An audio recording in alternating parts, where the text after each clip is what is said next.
বিটিআৰৰ কাৰ্যবাহী সদস্য অৰূপ কুমাৰ দেৰ মহানুভৱতা নিজা খৰচেৰে প্ৰায় ৩০০ গৰাকী তীৰ্থযাত্ৰীক নদিয়ালৈ পঠালে কাৰ্যবাহী সদস্য অৰূপ কুমাৰ দে। নদিয়াচলো যাত্ৰাত বিলাসীপাৰা, চাপতগ্ৰাম, চাপৰ আৰু কোকৰাঝাৰৰ বিভিন্ন অঞ্চলৰ প্ৰায় ৩০০ তীৰ্থযাত্ৰীয়ে অংশগ্ৰহণ কৰিছে।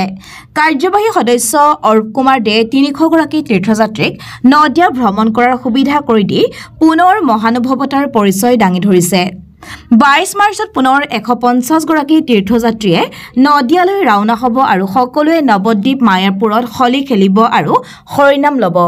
আজি কোকৰাঝাৰ ৰেলৱে ষ্টেচনৰ পৰা কামৰূপ এক্সপ্ৰেছ ৰেলযোগে যাত্ৰা আৰম্ভ কৰা তীৰ্থযাত্ৰীসকলৰ অহা যোৱা আৰু থকা মেলাৰ সম্পূৰ্ণ খৰচ বহন কৰাৰ লগতে সকলোকে হাত খৰচো প্ৰদান কৰে। কাৰ্যবাহী সদস্য অৰূপ কুমাৰ দে কোকৰাঝাৰ ৰেলৱে ষ্টেচনত উপস্থিত হৈ তীৰ্থযাত্ৰীসকলক শুভেচ্ছা জনাইছে। ইপিনে তীৰ্থযাত্ৰাৰ বাবে যোৱা ভক্তসকলে হিয়া উজাৰি আশীৰ্বাদ দি কাৰ্যবাহী সদস্য অৰূপ কুমাৰ দেৰ দীৰ্ঘায়ু কামনা কৰে। উল্লেখ্য যে বিটিআৰৰ কাৰ্যবাহী সদস্য অৰূপ কুমাৰ দে বহু দিন ধৰি সময়ে সময়ে নামনি অসমৰ লগতে ৰাজ্যৰ বিভিন্ন জিলাৰ পৰা পিতৃ মাতৃ সমতুল্য বয়সৰ লোকসকলক বিনামূলীয়াকৈ তীৰ্থ ভ্ৰমণৰ সুবিধা দি আহিছিল। তেওঁ দৰাচলতে পুণ্য তীৰ্থভূমি দৰ্শন কৰিবলৈ বৃদ্ধ বৃদ্ধাসকল যথেষ্ট উৎসুক আৰু আগ্ৰহী হোৱাৰ দিশটোক চাই এতিয়ালৈ বহু তীৰ্থযাত্ৰীক পুৰীৰ জগন্নাথ মন্দিৰ, উত্তৰাখণ্ডৰ কেদাৰনাথ মন্দিৰ, হৰিদ্বাৰলৈ প্ৰেৰণ কৰিছিল। ইপিনে বিটিআৰৰ কাৰ্যবাহী সদস্য অৰূপ কুমাৰ দে আজি পুনৰ ৩০০ গৰাকী তীৰ্থযাত্ৰীক নদিয়া ভ্ৰমণৰ সুবিধা কৰি দিয়ে।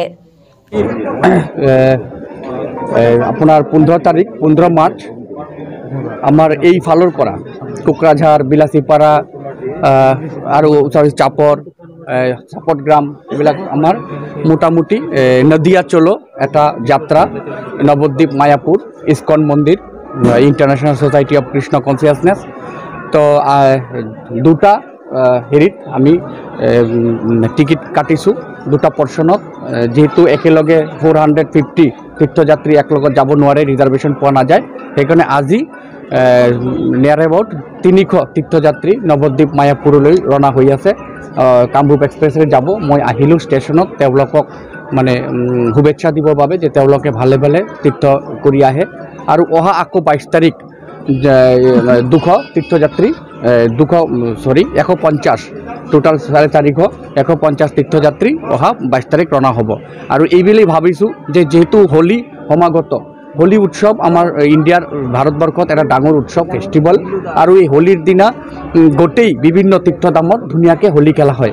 তো মই এইবাৰ চিন্তাধাৰা কৰিছোঁ যে আমাৰ কিছুমান তীৰ্থযাত্ৰী নৱদ্বীপ মায়াপুৰ কৃষ্ণ মন্দিৰত আমাৰ বৈষ্ণৱ ধৰ্মাৱলম্বী আইতাসকল, আতাসকল, পিতৃতুল্য ব্যক্তিসকল যাতে এইবেলি হোলীটো নৱদ্বীপ মায়াপুৰত খেলিব পাৰে।